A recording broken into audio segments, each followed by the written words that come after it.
Yesu ye abotama te abotama na papa te abotama bongo na nguya ya molimo musantu mais awa ba reconnaître ye ki azalaki na papa sikoyo koko oyo ya papa na ye kombo na ye Jacob na Matthieu chapitre 1 verset 16 balobi Jacob fut père de Joseph l'époux de Marie. Jacob fut père de Joseph l'époux de Marie, c'est d'elle qu'est né Jésus appelé le Messie. Wana Matthieu, bande kobalani boyoka.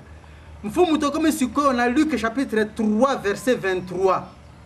Kuna balobi Jacob nde mutabota Joseph oya bala Marie baboti Yesu.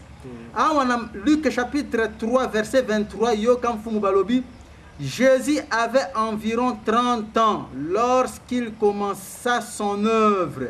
Il était à ce que l'on pensait fils de Joseph qui était fils d'Élie.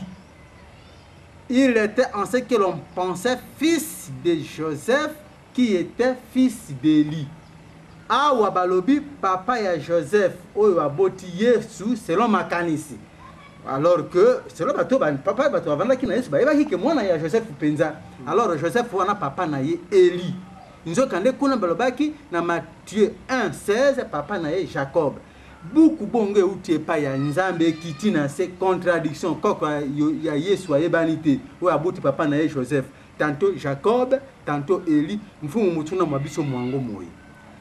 Koko penza ya Jésus parce que ba pasteur balimolo libisote. Koko penza ya Jésus nani oyo aboti papa na ye Joseph mutuna mwa liboso, mutuna mwa mibale. Pona nini généalogie ya Jésus bakei kopesa yango lisusu epai ya Joseph alors que bayebi très bien que Yesu abotama na tata na ye kombo na ye Jéhovah ou Yahweh.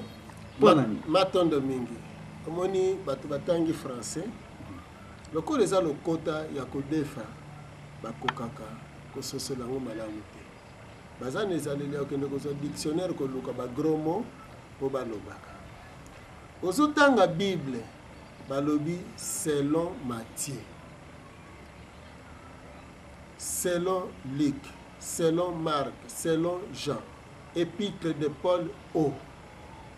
Na épître ceux qui batu bakomaka na esika ya kososola nanu maibatangi mawe on alobaki raisonnement exact. Ceux qui tolobi selon Matthieu, selon ezaka kalokola nini. Lokola Matthieu betami na stade. Moko azalaki ne na ngamba daring moko na ngamba fekle. Bazotala match na bango. Tindenge ba biye koti o mususu ya mona kilokola. Ezali mbala mutachaki biwa. Na ngamba daring. Mususu alobi tenga na mona ki feza la yemwe. Mutu na mutu ka ndenga mona. Mususu ayebo te.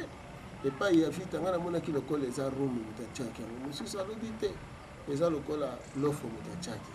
Mutu na mutu ndenga mona. Si vous avez des bimina libanda, vous avez des discussions. Premier billet, c'est un tel mutachaki. Oh non, il y a mon équipe bien tel, c'est un tel. Et comme c'est long, ndenga moné laki. Yango moni contradiction o eza na Bible. Ndenge nini? Matiaki ndaga na côté na ye. Ye pa yoka masolo na ndenge na ye.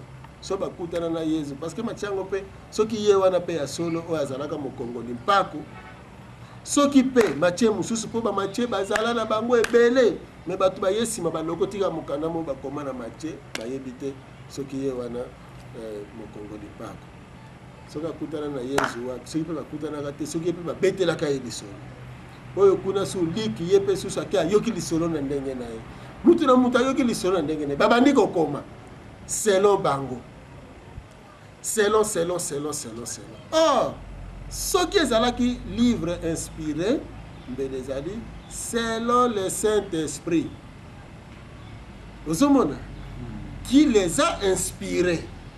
Alors, Natango wana, tokozala na posa 4 évangélistes te, tokozala kaka na évangile moko parce que même dicté oyo bapesi epai ya Matthieu. Version wana donc récit wana o ba dicté et pas ya Matthieu yango peka ka ba dicté Luc yango na peka ka ba dicté Marc yango peka ka ba dicté Jean parce que bon so zo de la Jésus Alors pourquoi bakoma ngo nyonso mine? Pourquoi bakoma ngo nyonso mine? Na bandi bokendeke ata na ba maison d'édition. Soki 4 livres ezali conforme eza na auteur kaka moko ba classe yango kaka nyonso pesi kaka moko. Même eza 10 eza kaka liboke moko po ezolobela kaka eloko moko. Lokola bolobi compte de chez nous. Mais par livre compte de chez nous même 10 000 exemplaires. Lokola eza kaka ezolobela kaka eloko moko. Bakotiango kaka esika moko po yango wana nde soko yika kozwi kaka wana okotanga compte de chez nous na page telle eza boye. Mais comment évangile bangi balobela Yesu selon Matthieu, selon Marc, donc il dit que selon les renseignements reçus, donc ba se renseigner qui auprès ya bato ba yebisa bango. Alors épître ya Paul na ba Corinthien yo za Corinthien te ya yo na kati épître ya Paul na ba Rome tangu Paul azokomo yebite likanisi ya Paul ezalaki nini mbala mususu amonaki manque ya maturité pa ba Rome mbala mususu amonaki manque ya maturité pa ba Thessaloniciens akomeli bango na ba forme figurée lelo yo ko interpréter Bible kuna nengo tangelaki yo ko Thessaloniciens te tala sikoyo plus grave Paul alobi na Timothée ayebisi Timothée komela kaka ma ite mais kaka kozwa moi 20 pour l'estomac na yo parce que nani Timothée azako be l'estomac siko yo zo be l'estomac te oh non omoni te Bible ndenge eloba est-ce que balobi na yo mukando bakomeli penza Timothée ya yo par na kati eza pena na précision nango mukando bakomeli Timothée même évangile ya Luc ce que aux yeux évangile ya Luc aux yeux na acte des apôtres eza mukanda message atindelaka Théophile atindeli na ye cher Théophile eza ya bino te siko bino bolobi ezalaki inspiré d'abord azokomela cher Théophile après avoir fait des recherches azoko raconter oyo yasalaki bino bolobi non les inspirations azwaki une lettre comme ça lettre comme lettre raconter à son ami voilà ndela enango a imposé le livre venu de Dieu voilà yango siko esali confusion bayebi te Luc ayebaka Joseph moko azalaka kozala na quartier wana azalaka mwana ya Eli Matthieu ye azwaka libako bayebisi non Joseph wa tata na Yesu tata bota ye Jacob mutu na mutu Luc akomela na masina po ya yokelaki lisolo na masina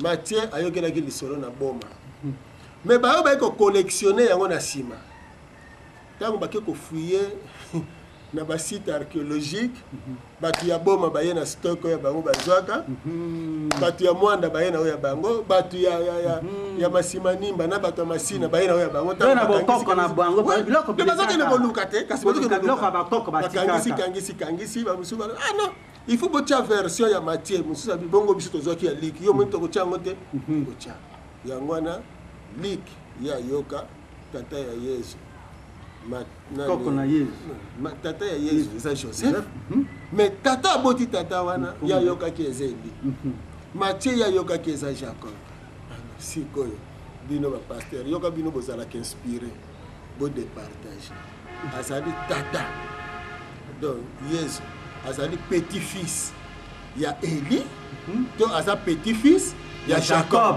point d'interrogation yango na bayebisi bino ke etikali lisusu sainteté parce que ekufi kaka partir sur place mais wapi sainteté mais parce que contradiction viscérale totale parce que ndenge ezali boye s'il faut bapesa réponse epa nzambe nzambe atuni bango bon na tata ya Joseph oyo abota Yesu kombone naye mosusu a répondre Jacob mosusu a répondre Eli siko nzambe akopesa réponse epa nani azwi Matthieu 1:16 elobi koko ya Yesu oyo abota Joseph Jacob Luc 3:23 koko ya Yesu oyo abota Joseph Eli. Kasi nga natuni siko nzambe aloba nani azwi nani azwi te. Po siko bato na mibale bakoyebisa nzambe.